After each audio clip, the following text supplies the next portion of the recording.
Fransiyalik tadqiqotchi Etienne Delavesser o'z tadqiqotlarida bu haqda bir qator ma'lumotlar bergan.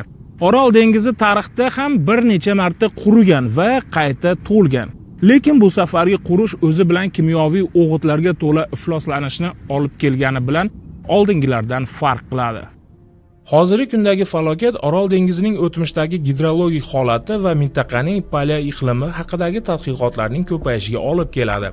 Bu tadqiqotlar dengizning tubidan olingan cho'kindi yadrolarini tahlil qilishga asoslangan bo'lib, dengizning chekinishi, regressiya va kengayishi, transgressiya bosqichlari mavjudligini ko'rsatadi. Dengiz faqatgina shimoldan Sirdaryo va janubdan Amudaryo orqali suv bilan ta'minlanadi. Biroq Amudaryo har doim ham Orol dengizi tomon oqmasdi. Janubda Amudaryoning tabiiy yo'nalishida ikkinchi quyilish joyi Sariqamish ko'li mavjud. Bu ko'ldan keyin O'zboy deb atalgan qadimiy daryo o'raliklari orqali oqib, Amudaryo Kaspiy dengizi tomon yo'naladi.